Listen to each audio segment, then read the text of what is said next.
Hi, my name is Alexis. My job is to help you get back with your ex. And I think this video is the best video you'll watch today about how to get back with an ex. The reason is that I put a lot of work in using studies and things that worked with my previous clients to really help you get unstuck. You'll see everything after the jingle. IGetMyExBack.com. Everyone deserves a second chance. Before I explain what you have to do and how it works, how to get back with an ex, the mechanics, I want you to take the quiz if you're not sure whether you have any chance to get back with your ex. I put together a quiz for you to know if there's actually a chance for you to get back together.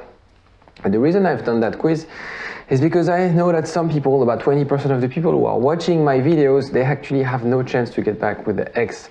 And so instead of wasting your time watching videos that are not useful for you, take the quiz. If your score is below 15, it means that you have to leave my channel, do something else. If you have above 15, great news, there's a chance for you to get back with your ex. You can continue watching the video. It takes literally 2 minutes. The link is in the description and also in the first comment, and it's totally free, of course. Let's start with our first concept of the video. You'll understand why I'm using this lucky or unlucky. So is being lucky something real? You might be thinking, I'm unlucky because I got dumped, or maybe you're thinking like I'm a lucky person. In reality, it's interesting because there's 64% of people who identify themselves as either constantly lucky or constantly unlucky. Now, if we take a step back, we know there's no such thing about being lucky or unlucky. Maybe you have that belief system that you have lucky people and unlucky people. And I'm going to use some of the work of the Dr. Richard Wiseman about the luck factor, because he studied luck with people. So he's done a lot of studies of what does it mean to be lucky or unlucky? What the difference between a lucky person and an unlucky person?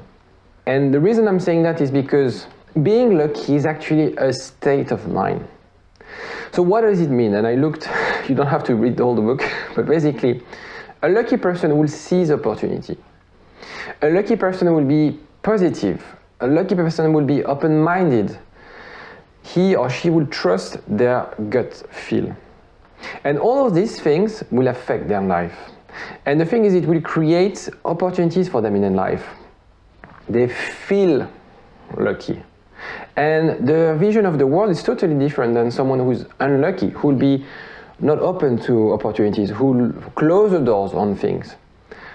He will be, of course, less optimistic. Someone that feels that he's lucky will be more equipped to face challenge because he knows that his luck will come. And just to, if you're curious about that topic and you'll understand why I'm using this, there's actually Derren who is a famous mentalist. I love this guy. And he did a whole show about luck. And he basically did a very simple experiment, took from the book actually, where he took one guy who said, I'm a lucky person, and one guy who said, like, I'm unlucky. That's it, I'm unlucky. And he did experiment with those guys. For example, one of the experiment was with these two guys. They had someone taking a survey in the street. The lucky person, accepted to take on the survey, and at the end, he received a voucher or £100 or something like that. The unlucky person didn't see the opportunity, didn't speak with that woman, and he didn't answer the survey, and he didn't get any money. He did another experiment where he left a banknote on the floor. The lucky person found the note. Guess what the unlucky person did? He didn't see the note. He was in his mind, he was negative, he was not open-minded, and he didn't pick the note. And what you can feel from their perspective, the lucky person feel like, I'm so lucky, I got £100 because I found a note on the floor, I took that survey and I got cash out of it. The unlucky person, their reality is like, I'm unlucky, Today was just like as normal, I just did my job, and because he failed to see the opportunities. And it's really about the state of mind. So my point is really, right now, you feel bad, you feel unlucky perhaps, you feel that everything is tough for you, that you won't be able to change, that you're not going to be back with your ex, that you will not be able to be happy in relationship. It is a state of mind. And by changing the state of mind, you also change the outcome, and I will detail how it works in a few seconds. But if you look at the facts, the lucky person, yes, he's richer in a way. He got 200 pounds, or I don't know how much he got from the experiment, and the unlucky got 0. The facts demonstrate that their state of mind had an impact on their life. So you have to change the perspective. And I know it's very easy for me to say in my kitchen, saying those kind of stuff, but it is really important to change the perspective, to change the narrative. And I'll explain you how you could do that. I'm going to take another book. This one is really boring. It's very interesting, but it's really boring. It's from Dr. David Hawkins, who's actually Peace Nobel Prize. And he mapped out what he called the map of consciousness. And the idea is you have to climb up that map of consciousness if you want to feel better, if you want to move on in your life, if you want to grow.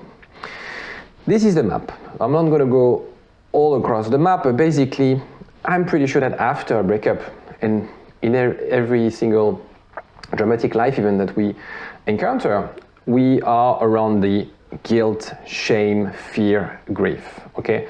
So this red, orange part is where you basically have a low frequency. So I won't get into the detail of how it works, but it's basically a scale from 0 to 1,000. 1,000 is in like your Jesus, and 0 is like you're really negative. It's how you can climb up that scale.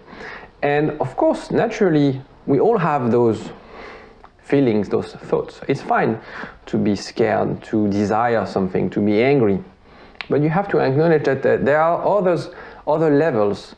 And unless you reach those levels, you won't be able to be happy, to fulfill your life with happiness, with joy, with connection. So it's really about how, right now, just pause the video, look at this chart and see where you are. Are you angry? Are you scared? How can you get to that courage, which is actually where things start to get magic?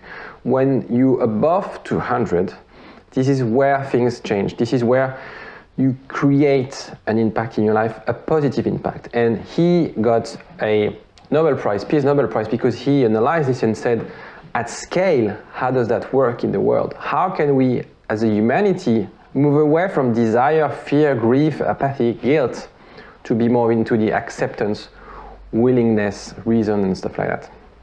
And actually, he measured the score, the war score, and actually, at scale globally, we are sort of improving. But again, from your reality, from your point of life, how can you move up and be conscious? The thing is, here I'm not blaming you for being scared. I'm not blaming you for desire, having this desire to, for example, really slap the rebound or kick the ass of the rebound of your ex. But it's how you acknowledge this and understand that there's actually other ways to react, other belief system, other realities, other state of mind. Another book that David Hawkins wrote, a little bit less boring than the other one, The Power versus the Force. If you're familiar with Star Wars, that's the dark side and the Jedi side. If you think about it, the power is something you have within you. You don't have to prove yourself. Force is, on the contrary, something that you try to get something by forcing, by using a lot of energy to contradict something. Power comes within, force is from the outside to the inside. And it's very different. And if you lead your life only using force, you're going to create imbalance. You're going to be negative. You're going to get back to that bottom of that scale. Using power is the way to go. Of course, it's very hard. Of course, I'm not saying like we're all monks. I'm often struggling to move up that scale, but you have to acknowledge this. Another example that he uses in his book is Gandhi uses power. He doesn't use force to beat out the British army. Whereas like the British army is using force to get all the Indian population to submit. Okay, so it's very different. Are you Gandhi or are you the British army? An example. Power would be, I am aware of that situation. The force would be, I'm preoccupied. And again, there's no judgment. Here we're just learning, right? When we think I'm preoccupied, when we think about those words, it's basically fear in the background. It's an unconscious belief. Stories that we tell behind our brain, in our brain. An example, purposeful versus desirous, allowing versus controlling, abundant versus excessive, confident versus arrogant. You see the difference? When we feel that we need to control, it's because there's a fear. There's a fear that we want to control our partner, we want to control our kids, we want to control our employees. It's because we have that fear back that if we don't control the situation, things will go sideways. That if we don't control things, things will not be the way we want. So what does that mean? Try to always analyze with that program in your head. What is this word? Why am I doing right now? How do I see life? How do I see my situation now that I'm single and I want to get back with my ex? Do I use power now or is it force? And I think it's really about a software in a way that we have in our mind that was sometimes installed when we were kids, where we had those thoughts, those belief systems. And this is what I want to explain you today. It's really about the belief system that will make you either not embrace, but use that breakup to grow, or suffer that breakup. Being powerful in that breakup, or using force to get away from this breakup, or to get out of this breakup, or to get back with an ex. You see, the no contact, for example, is really a power move. The other move that's more instinctive is the forcing, getting to contact your ex and having a 3 pages email explaining point by point, this is why you need to get back with me, this is what I've done, you're making a mistake. The power move is to be, okay, I respect your decision, I'm going to reflect, I let you time to reflect, and we're going to reconnect when things will be more settled. So, the belief, it is so important. You have to remember that. Read about it, listen to other videos than myself about belief, but it is so important. Belief, the definition is an acceptance that something exists or is true, especially one without proof. It is something that works in the background. It is your reality. It is a software that you're running on. You don't control it, but it defines your reality. The thing is, when we have those belief systems and we look at those belief systems afterwards, you can't really change those belief systems by just saying like justification or explanation. It doesn't work like that. So how do you change your belief system? The belief system that you're not going to be able to be back together. The belief system that if you contact your ex, you'll be able to get back with them. The belief system that if you don't contact them, they'll forget you. Belief system, the only way to change a belief system is to take action. To change those actions that will create results and that will change the belief, and so on and so on. The thing is, you have to start somewhere.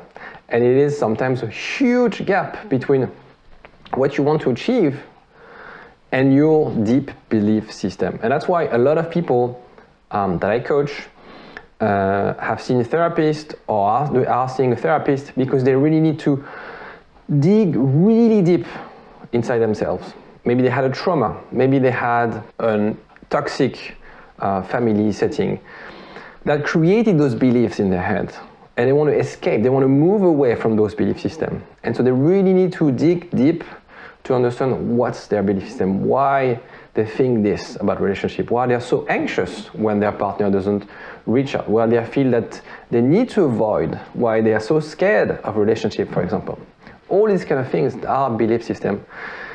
I'm a believer that we can change our belief system. And one way to change it is by taking action.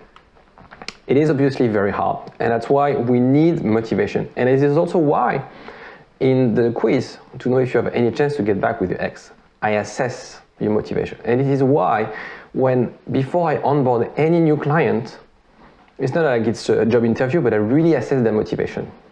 Because unless you're motivated, unless you really believe that you can be back with your ex, it is impossible to change a belief, okay? So you need to start from something you believe in, your strength, your value. And that's the hardest part right now, because after a breakup, we feel our value is down to -100. We feel that we are worthless. We feel that we'll never find love anymore. We feel that, how can I lost the love of my life? How could I sort of from one day to another was super happy. I knew things were not great, but we had something, and now we have nothing. So it's really hard when you are at this stage in your life after a breakup to find value, to find strength. An example is allowing versus controlling. We have a tendency to want to control, but don't feel bad about it. Again, the idea here is how you can make that work to understand your value. I mentioned therapist, I mentioned coach, but it's really what you have to do right now, is find a system for you to analyze those thoughts, analyze those beliefs, and come up with a plan of action to change those things. And use that breakup to become a better person. Challenge your beliefs. And actually, if you have other beliefs, please feel free to comment, share with me those beliefs. I have to stay in touch with my ex. I need my ex to be happy. I always sabotage relationship. You know, all the always thing as our belief system. I'm not good enough. Think of them as programs or softwares in your own reality, in your own world. All these statements, I can challenge you. I can actually provide you another story. It's not that we're going to change reality. We're going to change your reality. We're going to change your vision of the reality. Okay? If you, for example, I need my ex to be happy. What does that mean? When you were a kid, were you happy or unhappy? What's your reality? Why are you saying that? Why are you creating that codependency to be happy? Why are you using your ex or your partner to be happy? What does that mean? I can challenge your thoughts, but then again, there's a belief system, there's something around, maybe from your childhood, maybe from other relationships. Maybe you feel you're incomplete, maybe there's other things in your life that that you want to cope with, that you want to feel with that relationship. So use that time after a breakup. I think post-breakup is an amazing time for you to work on yourself, to discover who you are. It's an amazing wake-up call. So use that time. Use that time to grow. Use that time to become a better version of yourself. You can also challenge your ex-beliefs. That's what I do with my clients. The sentence is, you'll never change. If we get back together, I will suffer. You don't listen. All these kind of things that your ex says. And again, we can influence that belief system by the actions we're making every single day. So my point here today is, you have the red pill, which is the new reality, a bit hard, requiring hard work, sometimes uncomfortable, where you take action, where you get some help from someone, where you discover about yourself, where it's not a rosy journey, but it's still learning. Or you take the blue pill and you forget everything I said, and you just continue doing the same thing again and again, and feeling that, well, at the end of the day, things will get better. Take the red pill. Take the red pill. Learn about yourself. Use that time. Use that time to change those belief systems. Use that time to grow as a person. Use that time to find new people, to expand your horizon, to discuss with a therapist, with myself or a coach, anyone, but use that time. Your time is precious, life is short. There's a lot of statements here, but basically use that time to do something. Use that time to change that belief system, because unless you change that belief system, there's no way you're going to get back with your ex. Well, that was it, very complete. If you have any questions, don't hesitate to comment. If you like the video, please do comment, do like. It does help me a lot. And I'd love to see your comments, and I'll see you next time. Bye-bye. igetmyexback.com. Everyone deserves a second chance.